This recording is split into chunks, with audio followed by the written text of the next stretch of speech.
Today, we're diving into something absolutely phenomenal.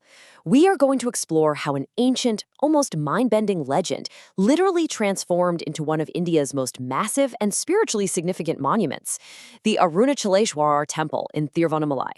We're going to trace this incredible journey from a cosmic myth to a colossal stone reality and see how a prehistoric story is still actively shaping the physical and spiritual landscape of an entire region right now. Okay, let's dive into this. Picture this.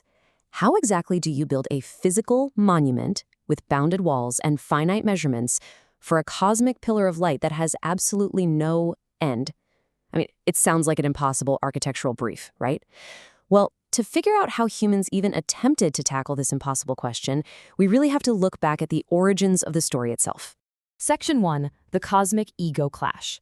Before we get into the nuts and bolts of acres of stone and towering pillars, we've got to dive into the Puranic history. The entire foundational significance of this temple actually rests on this massive, cosmic ego clash between two mighty gods, Brahma, the creator, and Vishnu, the preserver. They were basically battling for supremacy. So, to humble them, Lord Shiva manifests himself right between them as a Jyotirlinga, an infinite, boundless pillar of light. He gives them a simple challenge. Just find my source. Vishnu transforms into a boar, or Varaha, and digs furiously deep into the earth. Brahma takes the form of a swan, or Hamsa, and flies as high as he possibly can into the sky. But guess what? Both of these incredibly powerful deities utterly failed. They just couldn't find the end. Realizing their ultimate limitations, they completely surrendered to Shiva's power. So, at their request, Shiva takes that boundless fiery pillar and actually freezes it. He immobilizes it into the stable, solid form of the Arunachala hill itself. And because of this legend, this specific site represents Tejas, or fire. It makes this spot one of the famed Panchabhuta Stalam, which are the 5 sacred temples in South India representing the primordial elements of nature. The really key thing to grasp here is that the hill isn't just sitting next to the temple. In this tradition, the hill literally is the immobilized fire. Section 2, Building the Impossible. And this brilliantly illustrates our next point. How exactly do you honor a mountain that is actually a frozen pillar of infinite fire? Well, the answer involves a staggering amount of time. While the spiritual roots are prehistoric, the actual structures were sequentially replaced and expanded by successive empires over 1,000 years. In the 9th and 10th centuries, the Chola dynasty swapped out ancient brick foundations for solid stone to establish the main shrine. Then, jumping to the 14th century, the Hoysala kings made this area their capital during some serious geopolitical unrest, adding major fortifications. Next came the Vijayanagra Empire, which sparked some explosive growth we'll touch on in just a second. And finally, by the 17th and 18th centuries, the Nayak and Maratha rulers stepped in to protect the complex and added incredibly intricate stucco work. Let's zero in on a really specific, pivotal window, the 14th to 16th centuries. During this era, under the Vijayanagra Empire, the temple complex saw its most explosive growth. The legendary king Krishnadevaraya essentially stepped up as the visionary architect, driving the temple's most dramatic, recognizable expansions. Thanks to that millennium of intense royal patronage, the footprint of the temple down at the base of the sacred hill swelled to a massive 25 acres. I really want you to feel the weight of that. This isn't just a building. We're talking about a sprawling, monumental city of worship, nested right at the foot of a mountain. And to perfectly complement that vast horizontal footprint, you have a staggering vertical height, 217 feet. That is the height of the Raja Gopuram, the eastern main tower built by King Krishnadevaraya. It is an 11-tier monolith that absolutely dominates the skyline. As a grand entrance, it's literally one of the tallest towers in all of India. Section 3, Designing the Sacred Center. Now, a 25-acre footprint and a giant tower are really only part of the story. Let's kind of mentally walk from the colossal outer edges of this complex inward, straight to its beating heart. This space isn't just a random collection of shrines. It features this highly disciplined architectural geometry. The area is organized by 4 concentric stone walls, called prakwarams, which are punctuated by 9 towering gopurams.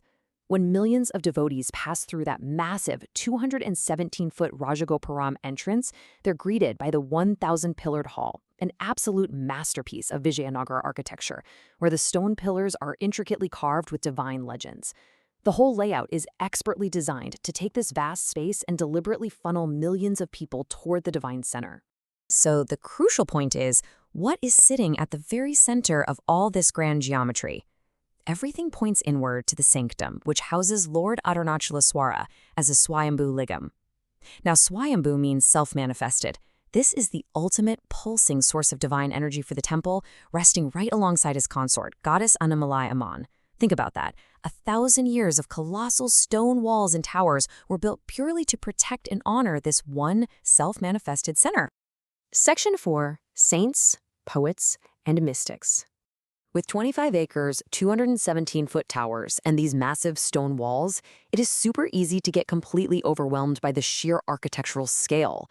But let's bring it back to the humans who walk these halls. Thiruvannamalai has historically been a massive magnet for mystics and enlightened figures. Between the 7th and 9th centuries, famous Tamil saint poets known as the Nayamars, folks like Appar and Sambarar, visited and sang praises of this temple in the Tevaram. That cemented its status as a Padal Pedders Talam, or a secret site of divine songs. Later on, in the 15th century, the mystic poet Arunachaleswarar composed his immortal musical praises, the Tirupagaj, right inside the temple complex at the Kiligopuram. But actually, one of the most fascinating human stories here happens a bit closer to our modern era. Fast forward to 1896, when a young boy named Venkataraman arrived at the temple. He wasn't drawn by the politics of ancient kings or the massive architecture.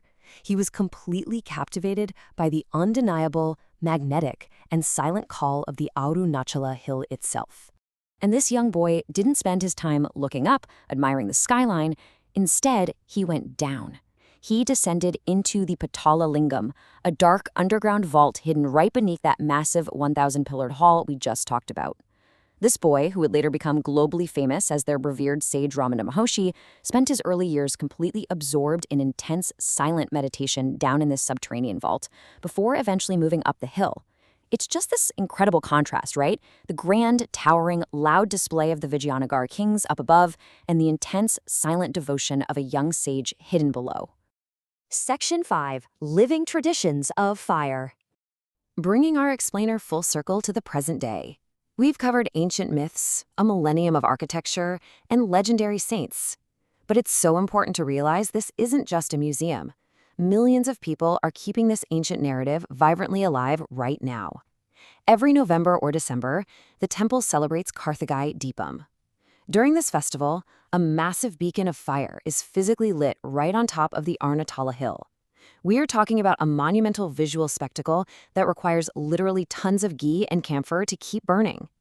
And this ritual, it's a direct, unbroken continuation of the ancient myth. By lighting this massive fire on top of the mountain, today's devotees are physically and visually recreating that legendary cosmic pillar of light we started with. They are bringing the story of Shiva's infinite Jyotirlinga to life, making it visible for miles and miles around. But the devotion totally goes beyond just the fire. There's also the practice of Giri Valam, because the hill itself is believed to literally be the immobilized physical form of Shiva. Simply walking around it is considered a supreme act of devotion. Every single full moon, millions of people perform a 14-kilometer barefoot walk around the base of the sacred Arunachala hill. Which leaves us with this final thought-provoking question to close out our explainer.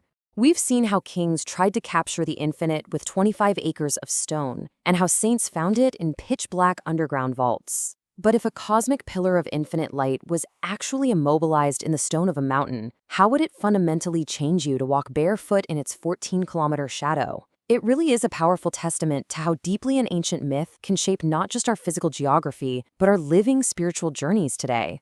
Thank you so much for joining us, and keep exploring.